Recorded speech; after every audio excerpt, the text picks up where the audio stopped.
우리가 얘기를 할 때 사역 형식의 문장을 언제 쓴다고 했죠? 어떤 의미로 쓴다고 했죠? 어떤 상황에서 내가 뭔가를 하는데 실질적으로 일어나는 일을 누군가가 개입해서 대신 해주는 이런 상황에서 보통 쓴다고 얘기했었어요. 근데 이 사역 형식의 문장이라는 게 우리말에서는 영어에서처럼 뚜렷이 그 어떤 그 형식이 딱 정해져 있지 않아서 이게 배우다 보면 조금 혼란스러울 수도 있어요. 그래서 이번 영상에서는 우리가 영어로 사역 형식의 문장을 쓸 때 주의해야 될 점을 몇 가지만 좀 정리를 해볼게요. 내가 어떤 일을 직접 하는 게 아니라 누군가가 대신 그 일을 해준다라는 그 내용에 그 요소에 너무 치우쳐져 있으면 안 돼요. 그게 무슨 얘기냐면요. 예를 들어서 지난 영상에서 어떤 예문이 있었죠?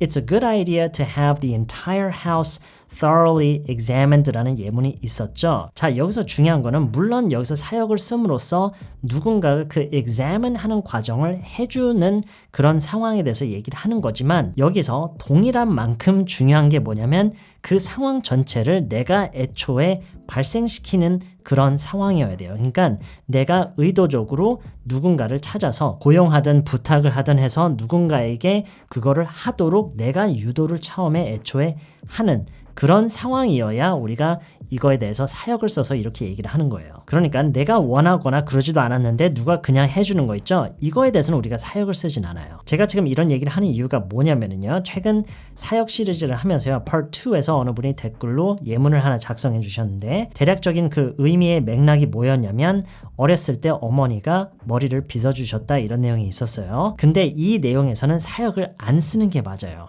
그 이유가 뭐냐면 좀 전에 얘기했죠. 사역을 쓴다라는 거는 단순히 누군가가 뭔가를 해주는 그 내용뿐만이 아니라 내가 주어가 그 상황을 애초에 일으키는 그런 상황이어야 돼요. 그러니까 만약에 When I was a little girl, I had my hair brushed by my mother 이렇게 얘기를 하면은 안 되는 이유가 이거를 이제 만약에 해석을 하잖아요. 우리말로 해석을 하면은 나는 어렸을 때 어머님에게 부탁해서 또는 어머님을 시켜서 내 머리를 빗었다. 이런 식의 의미가 돼요. 그렇죠? 뭔가 이상하죠? 문법적으로는 문제가 없지만 그 내용 자체가 뭔가 어색하고 왠지 뭔가 잘못 얘기하는 것 같잖아요. 그렇죠? 어렸을 때 어머니가 머리를 빗어주셨다. 단순히 이 얘기라면 When I was a little girl, my mother used to brush my hair for me. 그냥 이렇게만 얘기를 하면 되는데 만약에 여기서 I had my hair brushed라고 하면은 애초에 내가 그걸 원해서 내가 그거를 시켜서 그런 일이 있도록 내가 유도를 한 그런 상황이 되는 거예요. 사역을 쓰면은요. 그리고 이렇게 얘기를 하는 데 있어서 문제가 또 하나가 있어요. 지금 이런 식의 형식 있죠?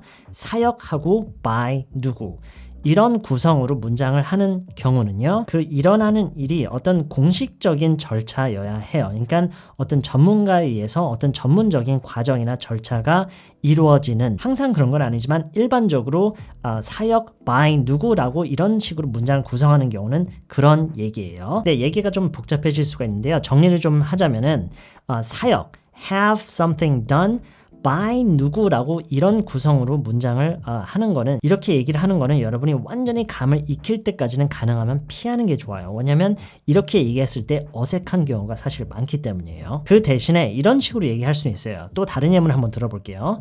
When I was in high school, 내가 고등학생이었을 때는 내가 고등학교를 다니고 있었을 때는 When I was in high school, I used to have my mother wake me up every morning.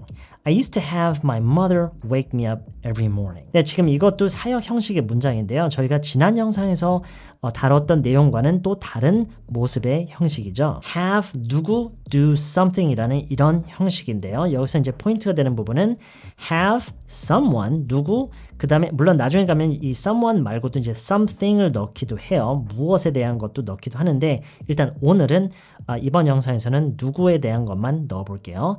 have someone 동사 원형이 나와요. have someone do something이에요. have someone do something. I used to have my mother wake me up every morning. I used to have my mother wake me up every morning. 일단 이거를요 두 번만 따라해 볼게요.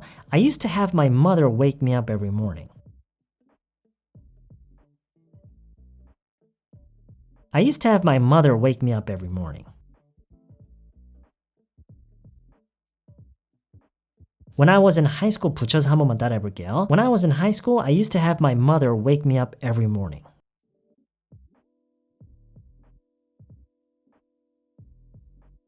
자, 지금 이게 무슨 의미죠? 내가 고등학생이었을 때는 매일 아침 엄마 보고 깨워달라고 그랬어. 지금 자연스럽게 해석하면은 이렇게 해석이 돼요. 왜냐면 이거를 사역을 그대로 해석을 하면은 어색해요. 엄마로 하여금 나를 매일 아침 깨우게 했어. 깨우도록 했어. 이렇게 되기 때문에 자연스럽게 해석하면은 매일 아침 깨워달라고 그랬어. 누군가에게 무엇을 해달라고 하다를 사실 ask someone to do something 이라는 표현으로 쓰는 경우도 있는데요. 이거랑 사역으로 했을 때랑 그 차이를 여러분이 어느 정도 좀 이해를 하셔야 돼요.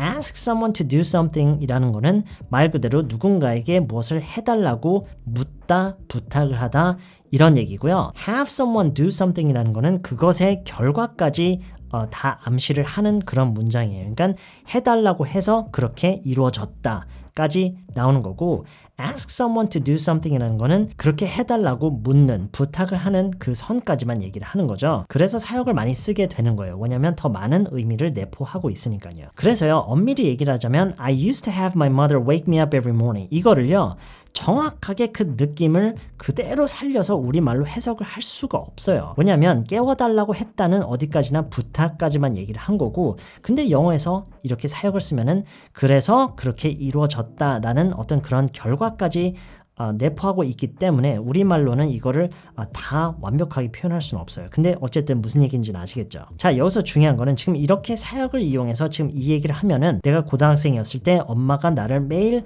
깨우셨지만 그게 어머니가 스스로 알아서 그냥 그렇게 하신 게 아니라 내가 그거를 그렇게 유도를 한 거죠. 내가 해달라고 했거나 부탁을 했거나 어떻게 해서 그렇게 상황을 만든 사람이 나다라는 거를 지금 이 문장 속에서 내포하고 있는 거예요. 자, 정리를 좀 할 필요가 있을 것 같아요. 저희가 Part 1과 Part 2까지는 어떤 형식으로 우리가 배웠었냐면 have something pp였어요. have something pp. have the entire house examined. I need to have it taken care of. I had this shirt dry cleaned a couple days ago. 이런 식으로 어떤 물건을 대상으로 해서 have something 어떻게 이런 식으로 얘기를 했었는데요. 오늘 여러분이 배우는 거는 have someone 그 다음에 그 사람이 한 행동을 동사 원형으로 이어서 have someone do something. When I was in high school, I used to have my mother wake me up every morning. 이런 식으로요. 여러분이 만약에 컴퓨터를 가지고 있는데 그 컴퓨터에 문제가 생겼어요.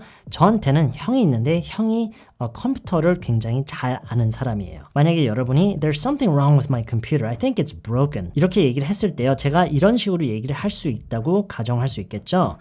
그래? 그러면 내가 형 보고 한번 가서 보라고 할게. 이 얘기를 할 때 우리가 물론 부탁한다라는 그런 어조로 I'll ask my brother to stop by and take a look at it.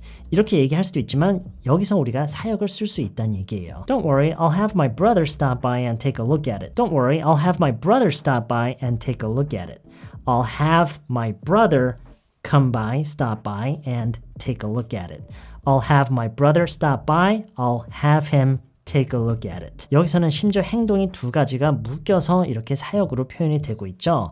I'll have my brother stop by, I'll have my brother take a look at it. 묶어서 I'll have my brother stop by and take a look at it. I'll have my brother stop by and take a look at it. 두 번 따라해 볼게요. I'll have my brother stop by and take a look at it. I'll have my brother stop by and take a look at it. 자, 그러면은요, 저희가 Part 1과 2에서 배웠던 형식과 오늘 이번 영상에서 배웠던 형식을 묶어서 하나의 상황 속에서 연습을 한번 해볼까요? I just had my computer serviced a couple days ago and it's acting up again. I just had my computer serviced a couple days ago, but it's acting up again. I just had my computer serviced. 저희가 지난 강의에서 배웠었죠? I just had my computer serviced a couple days ago. 며칠 전에 서비스를 컴퓨터 점검 서비스를 받았는데 It's acting up again. act up이라는 이런 표현이 있어요. 어떤 기계가 정상적으로 작동하지 않고 말썽을 부릴 때 act up이라는 표현을 많이 써요. But it's acting up again. Don't worry, I'll have my brother stop by and take a look at it. Don't worry, I'll have my brother stop by and take a look at it. 여기서 지금 키가 되는 문장 두 개가 있죠. 저희가 지난 강의와 이번 강의에서 배운 형식들이에요. 각각 한 번씩만 총 두 번 돌아가면서 연습을 해볼게요. I just had my computer serviced a couple days ago. Don't worry, I'll have my brother stop by and take a look at it. I just had my computer serviced a couple days ago. Don't worry, I'll have my brother stop by and take a look at it. 네, 이번 영상은 여기까지고요. Part 4에서는요. 아마 이게 5까지 갈 수도 있어요. 어쨌든 Part 4 다음 편에서는요. 오늘 배운 형식으로 좀 다양한 예문을 같이 보면서 연습 위주로 해볼게요. 이번 영상은 여기까지고요. 저는 Part 4에서 다시 뵐게요.